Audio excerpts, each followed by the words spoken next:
claim if our eyes were just either slightly different from what they are, we thought we'd see things that are normal.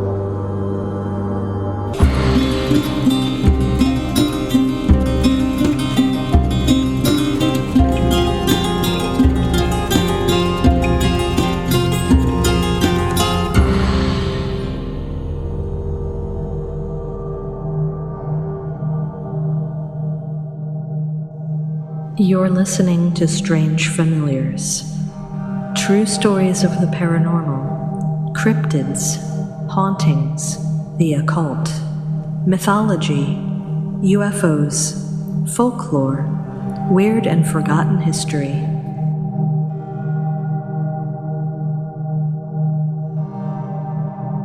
Please make sure to like and subscribe to Strange Familiars on iTunes, Stitcher, YouTube, or wherever you are listening.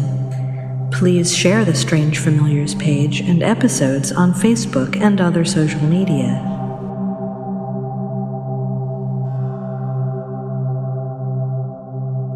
If you have experienced something strange, or if you know a story you would like us to cover, email strangefamiliarspodcast@gmail.com or find us on Facebook, facebook.com/strangefamiliars, and of course, strangefamiliars.com. Welcome to Strange Familiars, everybody.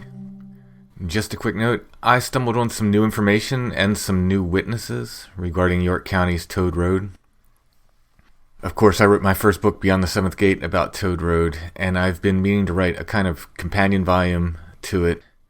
I didn't think I had enough information, but as I sat down and looked at these stories I gathered, both from new witnesses and from historical sources, I found out I think I do indeed have enough for another book.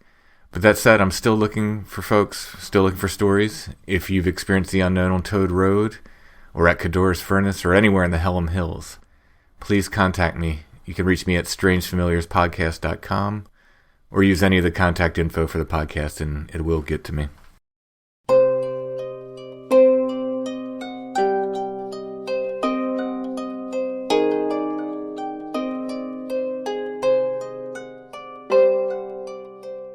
On February 19th, James and I spent the night in a haunted church in Columbia, Pennsylvania. This building is now home to the Columbia Historic Preservation Society. I arrived about 7 p.m. on the 19th. James got there just after midnight on the 20th. So in this first part, you'll hear on-site recordings we made that night. Then we'll go to Chris Vera. He's the director of the Historical Society there. And we'll hear some of the ghost stories and sightings associated with the property. Now, I recorded Chris this past Sunday, March 11th. Before then, I had only heard one or two of these stories Chris related to me. I'd never heard Chris's story of seeing the small black thing in the kitchen before Sunday.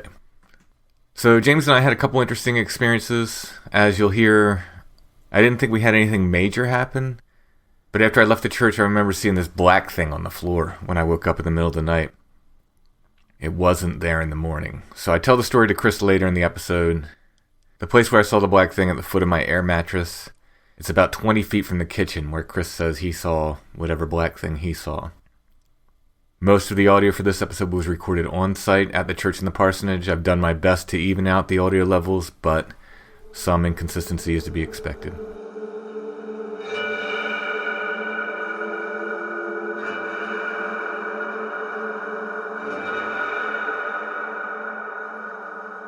We are at the Miller Manse, which is the house attached to the English Evangelical Lutheran Church in Columbia, Pennsylvania. The reason we're here is because it's where the Columbia Historical Society is located, and this building is supposedly very haunted. I was on The Existence of Strange Things, which is Lon Strickler's new show, with all the guys that used to do Arcane Radio. Okay. Butch Wachowski and Lon and Sean Fortner. And when I was talking to them about it, they brought up Alpha Day, which of course happens in the town of Columbia here. And strangely, that guy Butch says, what do you know about that historical society building? It's supposed to be really haunted. Well, so I thought that was pretty interesting. I said, what do I know? I said, I'll be spending the night there coming up. So that was just a couple weeks ago. So I thought that was pretty cool. Because he had no clue that we were going to be here. Right. And here we are. Here we are. So I don't know much about it. I purposely told Chris, the director of the Historical Society, I purposely told him I don't want to know. Don't want to know the stories. I didn't want to be influenced by it. I know from talking to him in the past that there's an old woman that a ghost of an old woman, I believe, that's in here, and that's interesting because of something else. I'll get to in a minute. There's supposed to be, I think, 3 entities in total that they know of. People have seen things. A painter has actually working here recently. They're doing renovations right now. Right. A painter supposedly has seen a full person, full body. You know, it looked like they were there. It wasn't like a phantom or anything. Yeah. But who they're supposed to be, what their names are, et cetera, I really don't know. Other than, like I said, the one old woman, because I remember hearing Chris talk about that in the past. Apparently, she was mean. Yeah. No, I think in situations like that, in a situation like this, I prefer personally as well to come in and not know a whole lot of the stories and just have my own experience. Yeah, because I think... And then ask about the stories and then see if there's anything that sort of connects. Right, see what matches from if we experience anything. Sure. And also, I mean, I didn't want to be influenced. I didn't want to sit there and have something in the back of my head. Absolutely. Yeah. No, that's great. I'm in full agreement on that. Being the way to go. So speaking of influence, and this really, I mean, it's just a dream, but still, last night I had this horrible dream. This horrible dream. I was with a friend. I believe it was a friend from high school. I haven't seen since college, and we were at his grandmother's house, who I never met in real life. So it's just this generic sort of old woman. Mm-hmm. And that's actually pretty funny. We're helping her with something. I forget exactly what it was. And all of a sudden, she looks at me, and her eyes have gone all black. Duh. And she starts coming after us. Yeah, nobody wants to see that. And she's kind of like coming after us and through her house and stuff. And I left her house and I went to like social services. And I'm explaining to them like what's going on there, and they said, "Well, it's time for her to go get help. She needs to go to a home. Like if this has happened, like they didn't really believe me about the black eye thing, but they said like if she's like trying to attack you, it's time." So we go back there, and I'm going to help him, get her to this home, and she's sitting in a car. She's sitting in her car with the window rolled down, and she's like rocking back and forth. She's like, but her eyes are normal, and I go up and I start talking to her like, "Hey, we're going to help you. We got some place for you to go." And she turns and looks at me, and her eyes go black. Mm-hmm. And she starts the car, and now she's coming after us in a car. Freaked me out. I remember in the dream, I'm thinking I have to get to the woods because she won't be able to drive, through the trees and stuff. So I woke up all freaked out. I had a black-eyed person dream. Didn't connect it to this here at all until I'm telling my daughter Ursula, because she just loves black-eyed kid stories, loves black-eyed people. She's constantly bugging me to do black-eyed kids on the podcast, which I think we'll be doing coming up. Hopefully we can get David Weatherly on to talk black-eyed kids with him. But she's constantly on the black-eyed kids thing. So I tell her the story, and she says, "And you have to go to that church tonight." This morning. And that's when I thought about this old woman that's here. I was like, oh man. But we'll see. If we see any black-eyed entities, you may be here alone as I run screaming out. A puddle trailing behind me. So what's been up, James? It's been really, really, really busy. Yeah. Grinding, paying those bills. Yeah. Right on. Yeah, James started a second job. So it's just been harder and harder for us to schedule. But I think we're getting back on track. So yeah, absolutely. I'm looking forward to doing some more recordings and getting out more. Once I have the first month of new billage figured out, I'll be able to adapt my schedule a little bit more tightly to have a little bit more free time. But as it is right now, I definitely feel like I have time to be able to contribute a little bit more. Things are settling down. Yeah, things are definitely settling down in the best possible ways. So yeah, we had this planned out for a while, so this is cool. When did we initially? Geez, was that Twitch Festival? We were initially talking about. I mean, he's been talking to me about it forever, and then Chris really doesn't like this place. Like, he said he doesn't like to be here alone. As he's leaving tonight, he's leaving me alone here. Mm-hmm. 'Cause I was here for 4 hours or something before James showed up, and he's like, "You're a brave guy." He's saying as he's leaving. I'm like, okay, all right, just like make it scarier, Chris. What do you think our approach would be? Like we're not. We got a Melmeter that Chris lent us. Sure. I didn't have any ghost hunting tools. Sure. In my opinion, and just in my experience, I feel like some of the best ghost hunting tools are the ghost hunting tools that you're already equipped with, right? Like your instinct, your ears, your eyes. That has been our approach to everything. Yeah. To get in and their experience. Anything else, I don't know. With all that stuff, I mean, I can see how those things are useful and stuff like that, but there's a part of me that always feels that those things are relied on like almost like props. Mm-hmm. Not saying that they don't work. Right. I just can't speak to how accurate or how well they work. You know what I mean? But we do have a few things at our disposal, and we do have a bunch of recorders set up. And right. So while you weren't here, I took a recorder upstairs in the church. And what are our main locations that we're trying to? So Chris told me the hot spots are pretty much the whole upstairs of the church and the manse. So the whole. I have not been upstairs yet. The whole upstairs area, and there's a sort of corridor downstairs that he said was a hot spot, and he showed me the basement, and he seemed very trepidatious. He said, "There's the basement if you want to go down there." So I don't know whether he means like. So that means we want to go down there. Yeah, we probably want to go down there.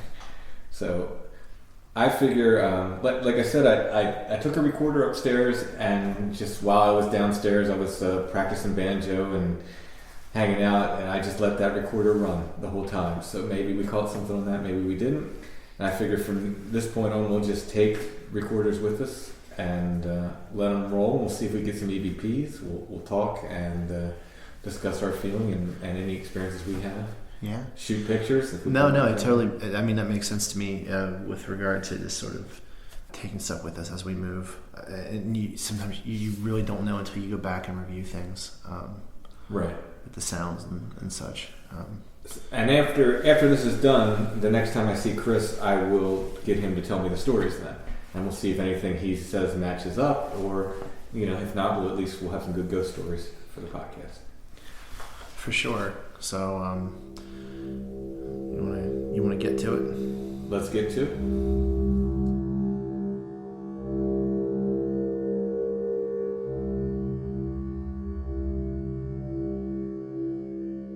This next section of audio is recorded upstairs in the church. This is the old worship area, but it now holds a massive model train display. I think we make a couple references to the trains or to kids being in the room and so forth, so that's what we're talking about if it's not clear.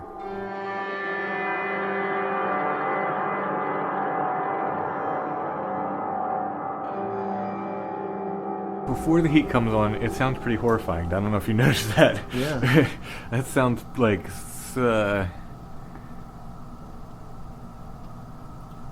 I'm guessing that was the heat. That would be an interesting sound, unless... Yeah, did you hear that? Yeah. It almost sounds like something being thumped around.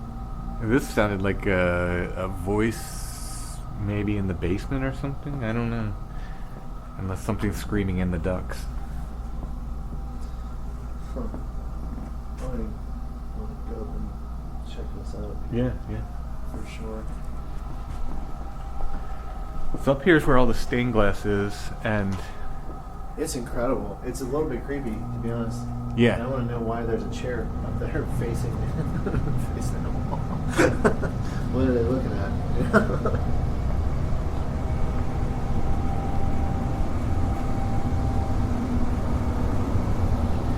They are doing renovations right now, which, for whatever it's worth, if you ask ghost hunting people, when things are being renovated, things are being moved around and stuff, that's when things get stirred up. So. Well, I wonder if there is something here, if there's a presence here with us, what it makes of all of this, this very intense, meticulous creation. If there is something here, is it from this time? Does it recognize this? Is it before this time? That's what I'm curious about. You know what it calls As to I'm mind? walking around up When there. I was a little kid, my brother Chris, who's deceased, had dated this woman outside of Baltimore, Maryland. And her family lived in a house that was supposed to be very, very haunted. And one of the psychics that came to their house said, "You will never have problem with the ghosts as long as you keep children around." So when I see like a big train display in a supposedly haunted area, it just kind of makes me think of that. Mm-hmm. Like, while this obviously isn't done by children, it's done, certainly children are going to be here quite often checking out the trains. This is where the preacher would have stood, presumably, right? Yeah. Up here, I don't know what that area is called. The pulpit? The pulpit, right? I think it's the right. pulpit. And it is now the control booth. One thing I will say that I've noticed since we've been up here is it's not particularly chilly up here, but I do continuously get chills up and down my spine being up here. Not necessarily meaning there's something here, not necessarily meaning there isn't something here, but it is something that I'm noticing being up in this particular room. I have gotten quite a few chills up and down my spine since we've been up here. I just had one a moment ago, and it's been happening, and I've been completely just kind of enamored with what's going on up here that I've not been really paying much attention to it, but I just had it happen like a moment ago when I was talking about the woodwork up here. So, and I don't think that it's particularly cold up here at all. I don't have goosebumps or anything. No. Just the chill.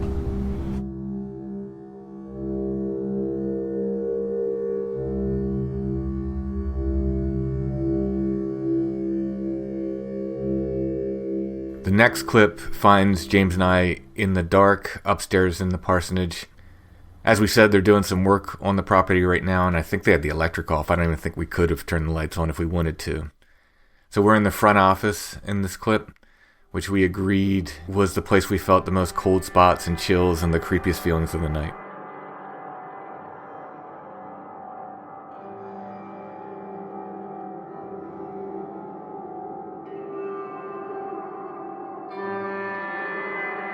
This would be upstairs in the manse here. Now, this is where presumably the preacher lived back in the day. Yeah, I just got a crazy chill coming over here. It's really warm in this. It's very warm right here. And there is a chill right here. Yeah. Yeah, that went right up my... Yeah, I as soon as I walked in here, I got a chill, but I also noticed how much warmer this room felt. Yeah, oh my goodness. That chill is real. I mean, that's... Wow. So, anyone here want to give us some EVPs? That would be... Wow, that is okay, so there's a vent right there. Okay.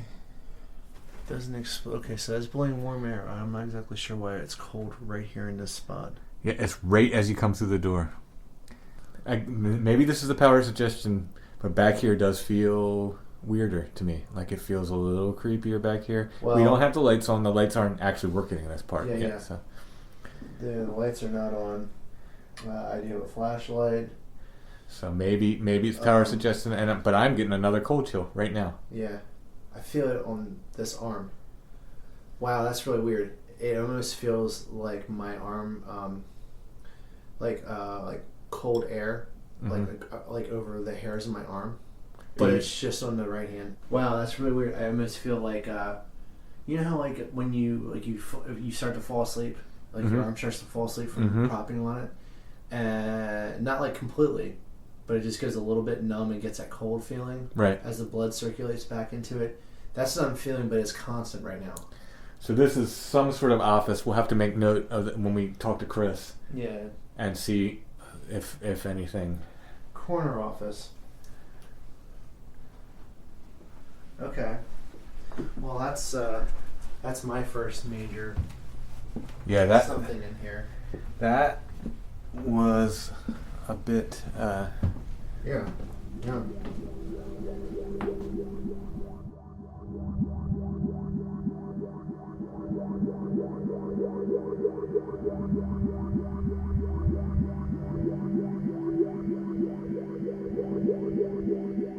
This office, the one James and I were in the previous clip, you'll hear Chris talking about it later when he says people could hear papers rattling and shuffling in the room. It's also the room where the children outside reported a woman staring at them through the blinds. James and I spent time in every room, including the basement. We had multiple recorders running in separate rooms. I've listened now to hours upon hours of audio from that night, hoping to catch some EVPs or other anomalies. The only thing I found of interest was recorded in the upstairs office after we left. I left a recorder running with voice activation on, which means it would only record when it heard something to record. So there are two sounds which sound almost like feedback. They're about 30 seconds apart. The first one is something that sounds kind of like high feedback. That might not be what it is, I'm not sure. But that's just kind of what it sounded like to me. And then it's followed 30 seconds later by something that sounds like low feedback. And the digital recorders we use have built-in mics, so there's nothing plugged into them. There's no headphones, no speakers plugged into them. The mics are kind of on board. I don't think they can feedback on their own. That said, I don't know what the sounds were. I'll just go ahead and play them now, the high feedback, and then followed by the low feedback.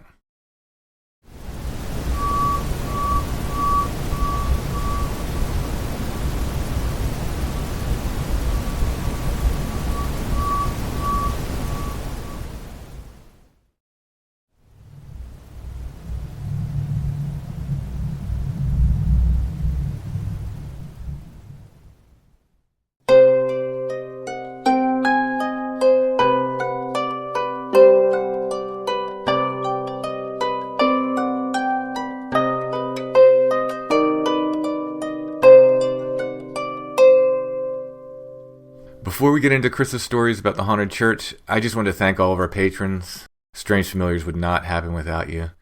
If you like what we do and you want to hear more Strange Familiars, please consider becoming a patron. Go to patreon.com/strangefamiliars. Just $3 a month helps us bring the show to you and gets you extra content. We try to do one full patron-only show every month. If you want other rewards like pins, t-shirts, and vinyl stickers, there are other reward levels, but every bit helps. I received a very nice compliment recently.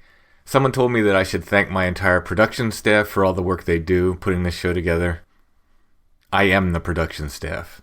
Everything you see and hear, from the logo and artwork to the music to the editing and the final production, is done by me. No interns, no staff. Of course, James, Allison, and some other friendly voices you hear on the podcast, they help me plan and host and present the show, and they go out with me on site and so forth. But everything else is a one-man job. It takes a lot of my time, and time is money, and it takes money to go out to these on-site areas, of course, and spending time away from writing books and other things. We don't have sponsors. We don't have grants or advertisers. We just have our patrons. So thank you, patrons, once again. And if you'd like to help, go to patreon.com/strangefamiliars.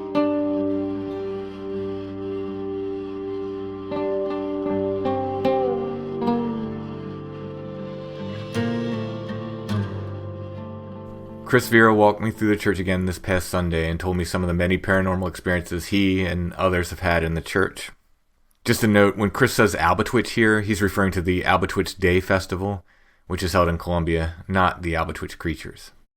Chris from Columbia Historic Preservation Society. Been here since 2009. I've experienced probably over 100 different paranormal events inside the buildings. Some were really, really deep that I would actually run out the door. That's how freaky it got to me. I'm only here to work. I'm not here to be scared, but people seem to be intelligent, so they know my name. But I'll take you a walk through the museum and tell you where we're at inside, what room, and we're going to go into Miller Manse, which is a small parsonage built in 1880. This was my first experience when I was here. We just remodeled this whole room right here. And it's about, I think it was like 8 o'clock at night. I'm here by myself. And I didn't really know anything was going on in here. Yeah, I knew there was things that walked around in here because we knew stories for like this room right here in the front room. She used to sit here and they would hear papers upstairs in their archives department shuffling around and people talking. So she would send her husband, Bob Miller, upstairs to see who they were, and there was never anybody up there. So, but back in 2009, 2010, I'm up on a ladder right here, and I'm putting a swag right here. And when I'm up there, a head comes out of the kitchen, just a head, no body, just a head. And it comes and it levitates, so you can sit like right in front of that door, and it just sits there and levitates, staring at me. And I'm up on the ladder, just staring back at it. And the face looked like Florence Miller, who was the past president who passed away of Alzheimer's. So I jump off the ladder and run outside like I usually do, because the pressure and stuff like that. Because I worked 4.5 years up at the market house. I had oodles of experiences, bad experiences up there, but to have my first experience here was a shocker. When I get off the ladder, I look back, I see the head right back into the kitchen area, and that was the last time I saw the head. But it was just a head, just levitating on the door. So this is like what kind of the entryway to the manse? Right, yeah, exactly. Yeah. This is like the living room for the pastor at that time. So that was one experience I had in here. Probably one of the most, first was to trigger everything like, I see something, and it seems like they now know that I see them and they understand that, but I think they understand now since, being here for 8 years that I'm not here to hurt them. Right. I'm here to, and they seem to protect me, believe it or not, but that was just the first one. So, but I've heard that about other paranormal stuff though, like it's like once people see it, right. then it's like, then you'll see it again. It was like maybe she was checking me out and she didn't think I was going to focus on her, and I did. And that's when she knew that I got scared. I jumped off the ladder, and that's when I think they understood. But before that, even at the market house, I felt like they knew that I see them. And even my friend's house, when I'm 16 years old, when I started to see my first first ghost paranormal ever, she was going down the steps. It was always since then is when things started happening to me. So we're going into the kitchen. Like I said, cool looking kitchen. Here is where I got laughed at one instance, I got whistled at in another instance, and I'm the only one in the building. What we heard before, we had other people, mediums, come in. There was a black woman in here, and she doesn't like people being in her kitchen. And they were people who did not know what goes on in these buildings. We didn't tell them anything. Rick Fisher and I didn't tell them anything. They didn't know who I was. They didn't know what this place was. And then they said there was a black woman. It was just one person. They said she's in here. She don't like. And the odd thing is, like, I'm down at the lower steps in the hall, and I'm talking to Tony Seager. It's like a Saturday morning, about 10 o'clock, and we hear noise in this kitchen, and all of a sudden I see this little black mass just right across into that bathroom. It's real little, and I thought maybe it's a cat or. I got something to tell you. Okay. I got something to tell you, man. Right, real fast, right past me. First you hear the noise, and boom, it was gone. So that was one instance. The one I'll have to reenact for you was probably the most scariest one I've ever had. People don't say, why are you scared of them? It's the unknown, because people don't understand that you see them. You can see them watching on TV on those stupid shows, but they don't know how you feel, because it's something that you don't understand who they are and what they're here for. But anyway, so yeah, that happened in this kitchen. But the February of 2016, I'm inside the back pantry room of the kitchen, in the bathroom area. And I'm painting this room. And I always remember this. It's about 7 o'clock. I'm by myself. And I hit that ceiling right there with paint. So I got to get off the ladder and I got to go get a taller ladder so I can get up in there. So I walk out here and I turn this little hall light switch on. Now it's getting dark, you know, because it's 7 o'clock. It's you know, it's February. And I'll turn this light off. These two lights. So I come out of here and I walk in, and I don't turn this light on and I don't turn the main hall light on. I walk up to the front and grab a ladder. When I come back to that first pole, okay, I'm looking, the door's wide open there. I see, she's probably right about here. It's a shadow on the floor. I see the floor. And all I see is like this, rocking back and forth. Oh, wow. And it's like a veil. I mean, you can't see like the head form, and it's short. I'm taller right now as it was, so it could have been standing like, but it was blocking basically almost, but all you see is a veil. Like, it's just like perfectly, and all it does is, if it would have been rocking, it would have been cool to me. I would have came back, but when I see the rocking like this, you know, that just like, whew, you know, what the... So I started banging on the ladder, trying to like, which is weird. Why are you trying to scare a ghost? You know? So I'm banging the ladder, and I'm scared because I'm trapped in there. And it took me, I'm making noise up into the step. When I kick the step, it vanishes. It's gone. So I come up in here. I hit a cold spot right there, and then I got to rush back to make sure that nobody was in the building. So nobody's in the building. Call my friend who was supposed to be here painting with me, see if it was him. He said, no, I'm sorry, I'm not going to make it tonight. And then that's when I got freaked out because I got to go back into that room and finish my painting. Right. So then that's when I felt like something was always staring at me. That was probably the most, even though it was a shadow on the floor, that thing, the rocking back and forth, more of a solid entity. You know, if you saw like a light gray thing like back and forth, I wouldn't have, but it was solid black. You know, just like you see his. Right. It was like she was, you could tell it was a woman. So that was in February 2016. But prior to that, people always say you wait till night and stuff like that. It's totally false in these buildings. Daytime is hot. Really? Super hot in here. Here's me on a Saturday painting. You can stay right there. Okay. Those two doors right there, there's no flags on it, okay? There's a reason I put flags there. So I'm painting right in this corner right here. I always remember this. Painting, and all of a sudden in the corner of my eyes, peripheral vision, I see a woman right where the blue flag is walk right past that flag and into the wall. There's a wall right behind it, goes into the furnace room. And you can see her plain stage. And she had a maroon dress on, old maroon dress, sort of heavy lady, big lady, and just walk right past and walk into the wall. So what do? I run out this way as usual. But most people run out that way. I'm not like, oh, you're going in there. So I run. Then I'm thinking, you know, why did she do that? Why did she plant herself out there? I wanted to know why. Well, actually, I went back in that room for like 2 weeks. So I went back in there, and then I saw a ceiling tile fell down. And maybe she was telling me, hey, dude, you need to come back here. And, yeah. So did it look like she kind of walked into a wall? She walked into a wall because right behind the door is a wall. Was that wall always there? No. The weird thing is, this is the most tantalizing fact of this whole thing.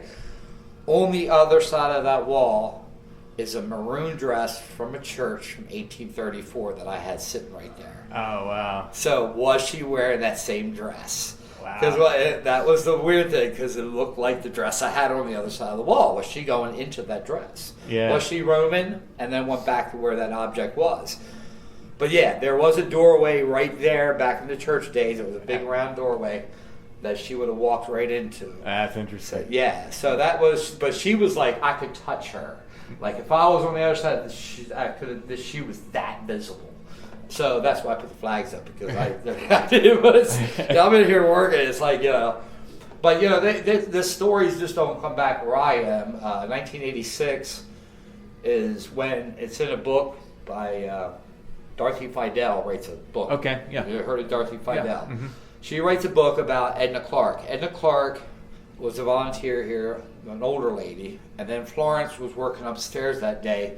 Edna's coming down the steps and gets slapped in the face. Wow. Okay? Now, I always tell my tour when I've been here that she was a mean old biddy when I was a kid, and maybe she deserved that good old slap. So, but she did get slapped, and that was written in the book. And I know Edna wish she would have never lied about something like that. Now, when we used to have meetings, some of my females, a weird thing, it would be females, would see something pace up and down these steps, a shadow, while we're having meetings inside there. So we don't know what happened there. This is probably the most hottest area. This last year, we had this door closed right here, and Jane Keene and myself see a flash, poof, like a real sharp sunburst. And as you can see how dark it is when the lights are out, and then with that burst, that door closed, you could see the door open like whoop. Wow. Like it opened the door just a little bit, just to say you could see the energy burst must have made that much force to open that door a little bit. So that was a lot of here. We had an Indian mannequin. This is a funny one. We had an Indian mannequin standing right here from the Shawnee Fire Company. It was a band. And my volunteer, Rick Keene, says he comes down these steps and there's nobody around. And he said somebody laughs at him. I mean, loud. Somebody laughed. It was a male voice laughed at him. And the first thing he does, he looks at the Indian. You know, he freaked him out. He's like, dude, somebody laughed at me. So we don't know if it was the Indian doing it or somebody else did it. But this area seems always to be hot for some reason. This is a hot activity room. I don't know what it is. It's because it's dark, always dark. I don't know if this is where they hide. Now, down through that door, I'm not sure if you want to go to the basement or not. But Oh, you can just, if there's... yeah, down the back behind this door is the basement. And that's where Rick Fisher and his team came in back in 2010, I think it was. Where's a guy behind me, one of Rick's guys behind me, and we get to the basement.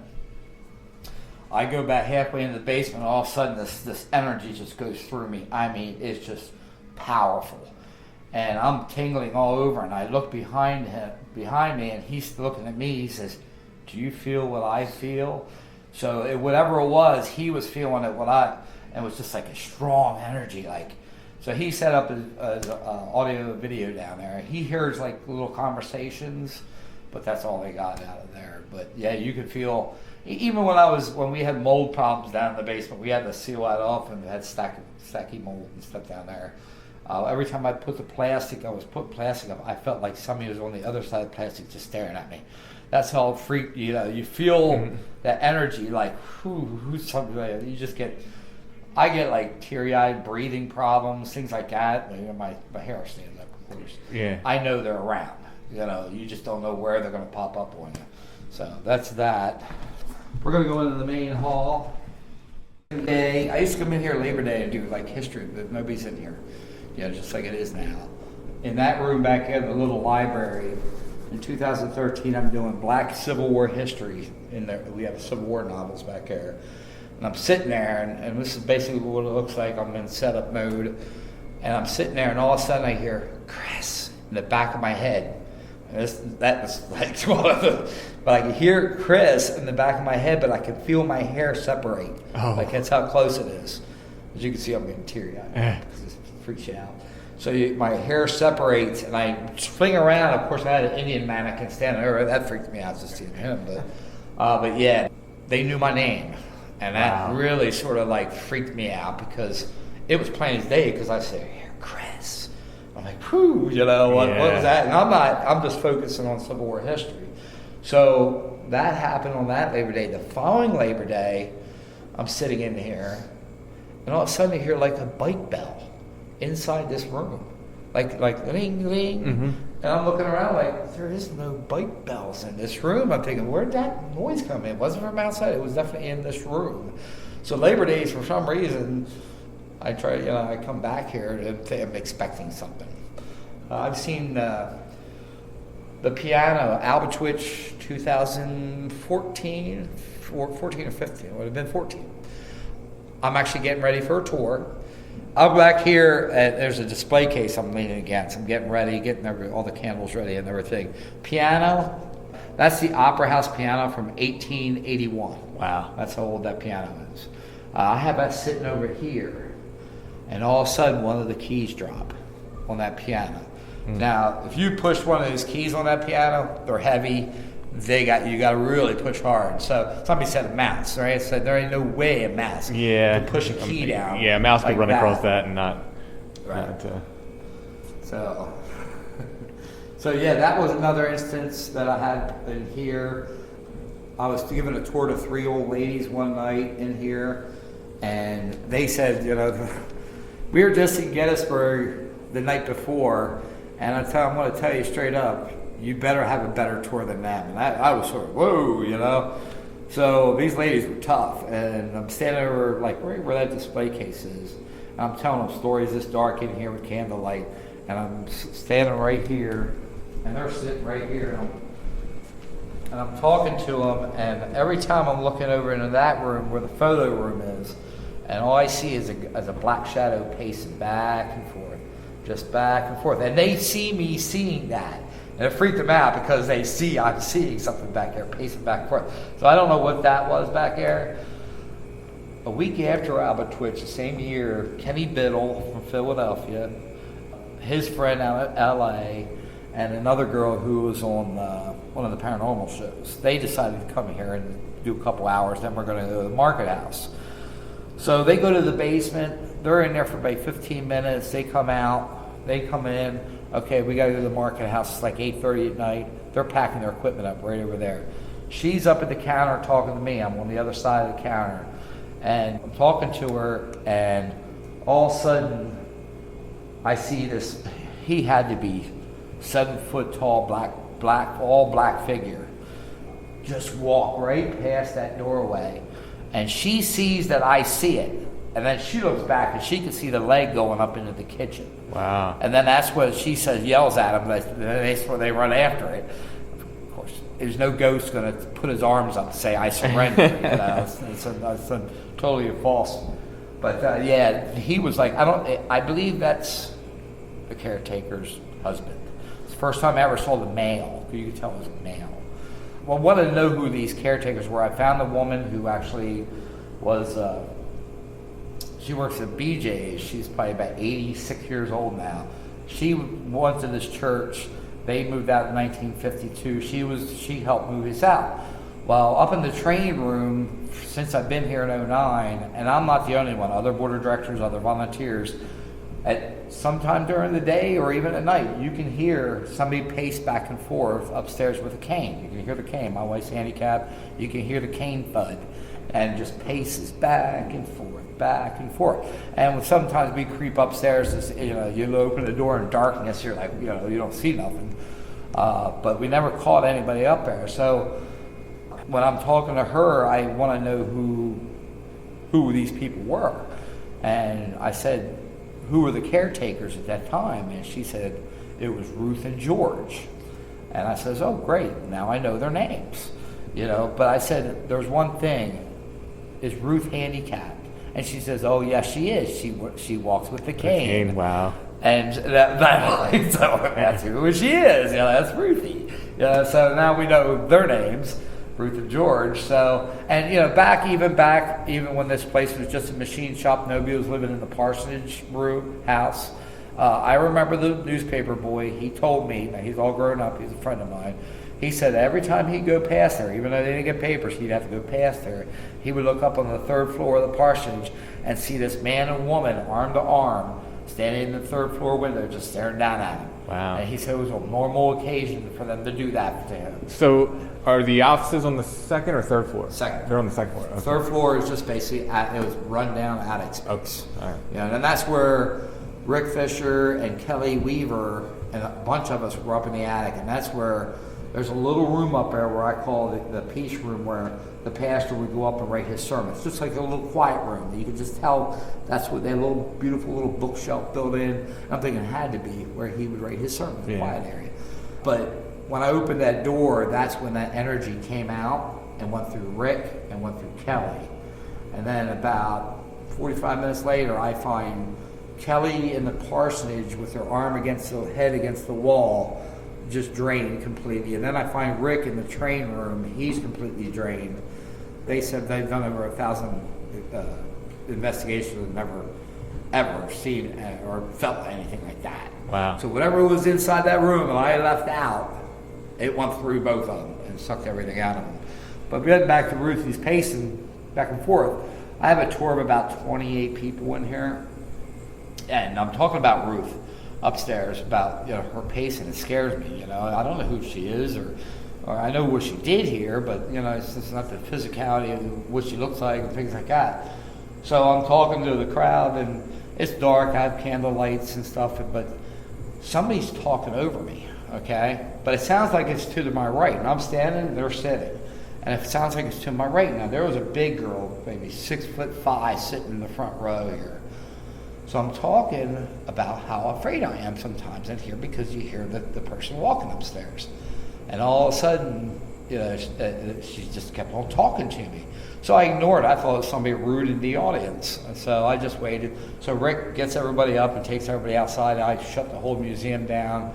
And when I get out there, that big tall girl's waiting for me. And she said, I heard what that lady was talking to you about. I said, well, I know what she said. And I said, yeah. And I said, what did she say?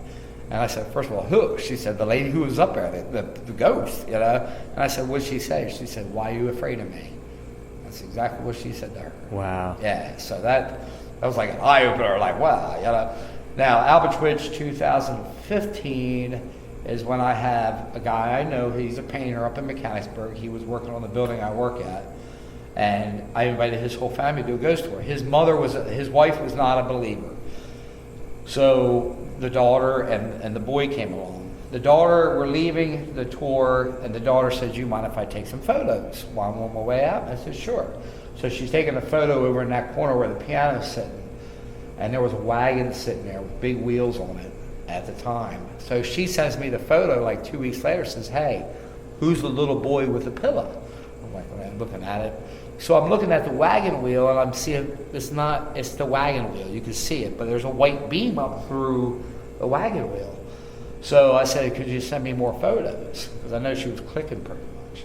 So she sent me the photos. The next photo she sends me is that wagon wheel, but it's a full-length photo. Here, it's a woman levitating. You can see her like levitating at the top. There was blue blinds in there at that time, so that she was right against that blue blind. And you can just see her, and she has a long gown on with 2 ribbons coming out with big poofy hair. It's like her hair was, and she just like pinned up there and like staring down. It was like, whoa, And even in that same photo, you can see like 2 things of light going through that wall right there. Like it's 2 beams, which was really weird. You could tell it wasn't a flash, because it was like 2 like things. So, but yeah, she was pinned, and then that's when the mother, like I said, she was a non-believer. She became a believer because I told her, before you come in here, you're gonna be a believer, not a non-believer. So yeah, that was a pretty cool photo to see that lady pinned up against that wall there. But like I said, it's little things that happen. Somebody left in the parsonage on the 2nd floor. They left the alarm on. They left the light on in the back. So about 4:30 in the morning, I get a call by the police. The alarms went off, and I call Yarnell, and I asked them what levels, and she said that's a weird thing. Only the 2nd level went off, not the 1st level. So she says that doesn't happen, and she said there's no animal, no insects that gets to trigger your alarms. It has to be a human shadow. So what I think was when that light beam coming out of that back room, whatever crossed that light beam set the alarms off. And then the guy had like 6 cops here when I got here. We did a full flush. There was nobody in this building. Wow. So that was I don't like 4:30 in the morning. I'd rather be 4:30 in the afternoon. Sure. While we're here, let me tell you. So I had my air mattress right here. Okay. Got up in the middle of the night to use the bathroom. Okay. So I'm walking this way. And right here is something dead black, about the size of the shoebox. Oh, wow. Okay. I thought I left, I had different bags and stuff with mics and recorders and stuff. I thought, man, that's a dumb place to leave. Like, why did I leave that there? I'm going to step on it. Right. Go to the bathroom, come back, still there, same spot. And I was tired, and I just kind of made a note of, I'll pick it up in the morning. Right. Go back to sleep, wake up in the morning, nothing there. Wow. I wasn't, like, this is nothing. And it was dark in here. There was enough light coming through from there that I could Right. see, but it wasn't, like, pitch dark, but it was, darker than it is Right. now. But it was dead black, about the size of a shoebox. Wow. So I wonder what that would have been. That was the weirdest thing. When you said you saw that little black thing, the little black thing. That to me was like, okay, that's weird. I mean, Do you think it would have been an animal or? Like I don't know. I don't know. Like I said, I just thought I left one of my bags out in the middle of the floor. And So you walked around it? Yeah, I walked right by it. I was like, what is it? That was a stupid thing to do. Why did I leave that there? And I made note of it when I came back too. So it wasn't like I was half dreaming or anything. No movement out of it though. No movement. It was right like right around here. Right. And about the size of a shoebox. And I'm trying to the whole time I'm like, what is that? Is that one of my bags with a recorder in it? What did I leave my shoes there? And then nothing. Got up in the morning and that thing's gone. Nothing there. Wow. So. And the other thing we had, and I still have some tape to go through, so we may yet have, I probably have 2 hours of tape yet to go through. Right. So up in the offices, in the front room, right. That's where we got like a really, so there's the heat vent. Right. The heat's coming out, so the heat's on at this point. And we got a right underneath that where it should be warm. Right. Cold, like dead cold spot. Wow. Really weird. Huh. And we're both standing there, and we both kind of had that hair on the back of feeling, our neck, like something weird here. This has a weird feeling. So I put the recorder up there and left it. So far, the only thing I've gotten has been from that room. Right. And the two sounds, they both sound like feedback. One's like a high feedback. Now there's nothing. Right. All in one recorder with mics on it. Nothing should cause feedback. Right. So one sounds like a high feedback, and then about 30 seconds to a minute passes, and then like a low feedback, like if you ever been on stage, like like energy. Yeah. Like energy going by. Yeah. So that's. I used to get that down in the dungeons in the market house. It would be. I would have my recorder down there overnight, and then you get this, this noise interruption. I'm thinking, what was that? It wasn't a car. You could tell a car when they go by, but this was like you could tell like it was gathering energy up or what was it doing?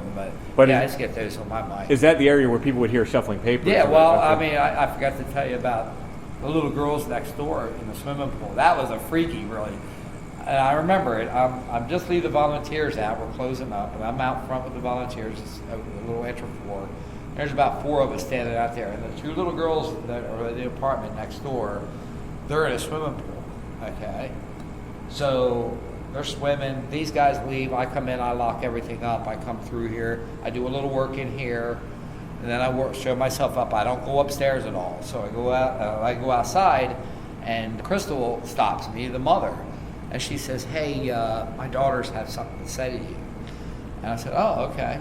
She said, and they go up and see who was that looking out at the window at us. I'm like, "What are you talking about?" And she says, "There was a woman standing upstairs in that front room through the blinds. They could see her looking out the blinds, wow, staring at them swimming." And they said that they saw plain as day because they got scared. They ran into Mom because they were like, "Who's that peeking at us through the blind?" But I know for a fact there was nobody in this building on the second level because I just showed all the volunteers out. So I don't know who that person was up there. And I mean, if you figure if you got pulled blinds down, I mean, how much energy does it take to pull apparition to have energy to do like, is it repetitive or what are they doing?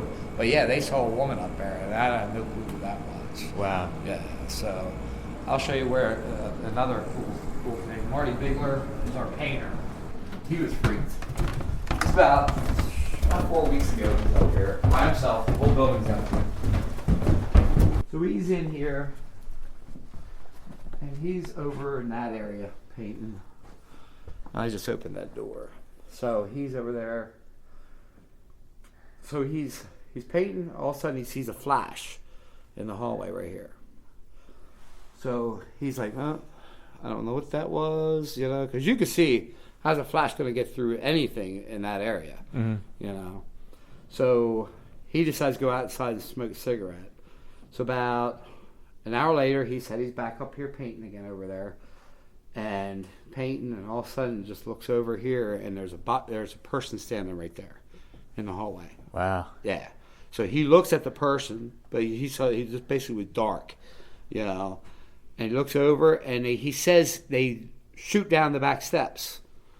Okay. And he said he could hear them going down the back steps. Which you have stuff on the back steps, right? Like there's... The door's blocking the steps. Okay. So how are you going to get through there? You got to go through the door to get to the steps. Wow. Yeah. So I said, dude, that was recently, right? That was like 3-4 weeks ago. Yeah.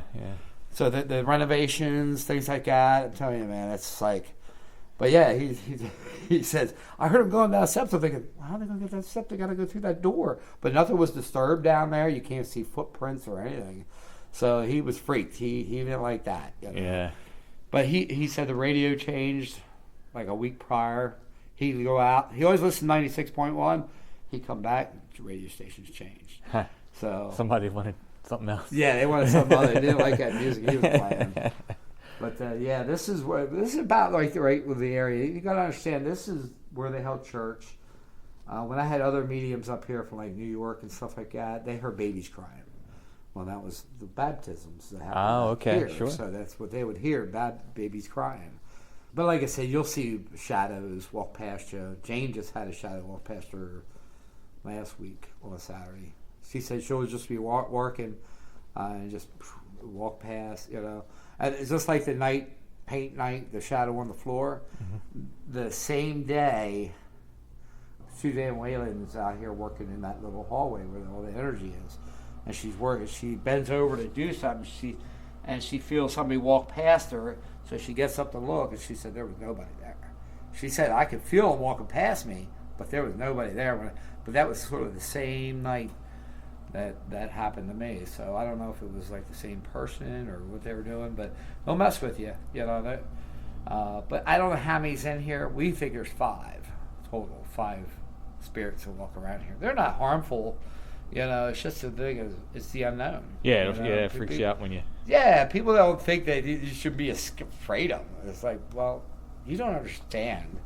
You know, all these people who, like I said, they think they're big and brave to, you know, I'm not one of them. That's a different story when you see it. Yeah, when you see it, it's a whole new world, and it opens up a whole new spectrum of what your belief is. Right. Like I said, you spent the night... 2 weeks ago. Well, I know back in 2013, the Civil War, 150th Civil War celebration in Columbia, which was huge.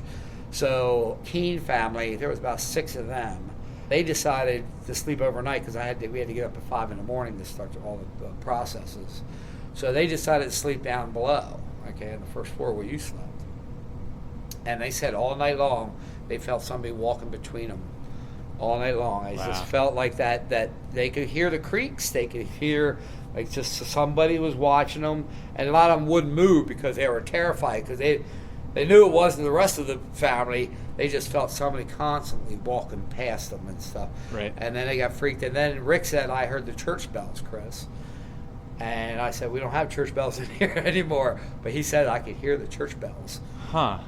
I'm going to have to grab some of the tape because I might have gotten them on tape and thought there was another church nearby. Well, the only thing that would ring would be the Columbia town clock, which is about a block away. Okay, I'll have to listen to it and see. But that's what I told him. I said, he knows what the town clock sounds like. Right, yeah, he's from here. He said it didn't sound like the town clock. So it was a reverb, you know, from years ago, going through this place for the real church. So I don't know, but they didn't want to stay here overnight anymore. They said they won't stay here. So do you give ghost tours by appointment still? Mm-hmm. Yep. Columbia Historical Preservation Society. What's the website? www.columbiahistory.net, or you can email me at cverachps @gmail.com or 717-572-7149. Awesome. I'll put all that in the show notes too. And of course, Albatwitch Day coming. Albatwitch Day, October 13th. We just booked our 5th live band outside. We got 6 total bands coming. It's going to be all rock and roll, heavy metal. Should be fun. And we got the trolley bus rides. We got all kinds of other little activities, great food. We got some really good food. Paranormal speakers, paranormal vendors. Speakers, yep. We got a lot of artists, good things. got a lot of good stuff. Yep, so should have a good time, but yeah. All right. Excited. Chris, thanks for telling the stories, and No thanks for letting us stay the night. That was awesome. No problem.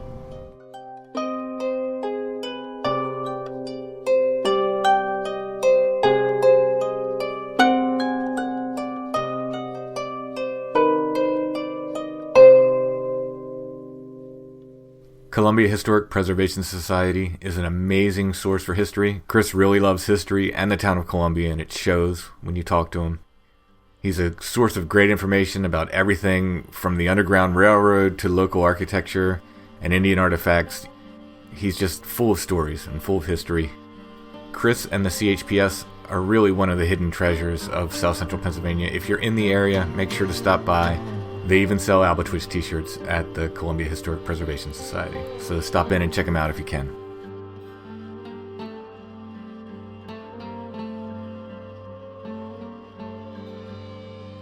Strange Familiars is a production of Dark Holler Arts. Music, books, art, podcasts, and more, darkhollerarts.com.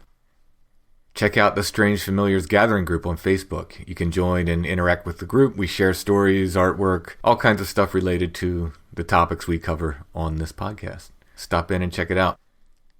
Intro and background music is by Stone Breath. Go to stonebreath.bandcamp.com for more.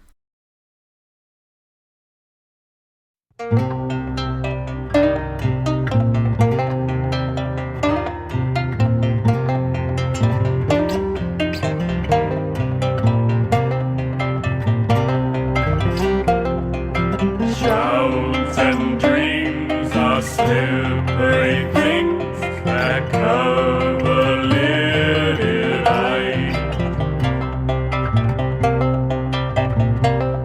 and hint of those that walk unseen beneath the starless skies. The candle smoke upon the breeze, twisting through the halls.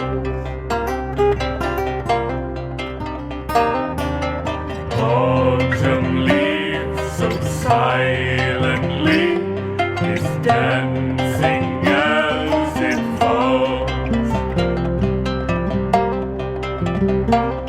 Some bell that rings so far away, echoing over the hills. Hollow tree, leafless branch, that in the window sway.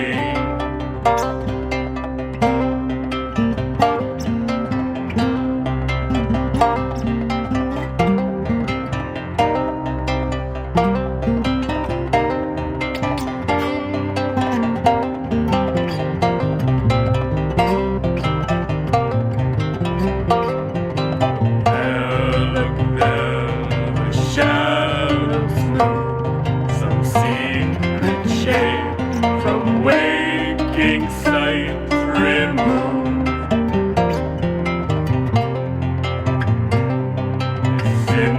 Listen, it speaks, it talks, it whispers and moans, it sings out as it walks. Close, oh close, your cloak drawn tight, the air it turns and chills the dark, dark night. Breathe in, for the night has made a lingering smell, sweet flowers and damp rain.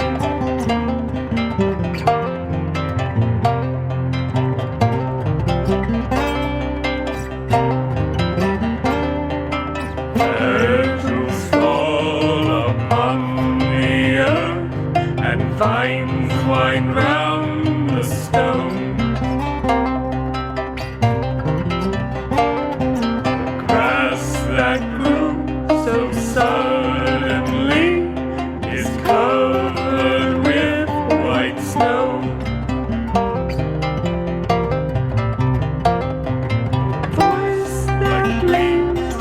Drop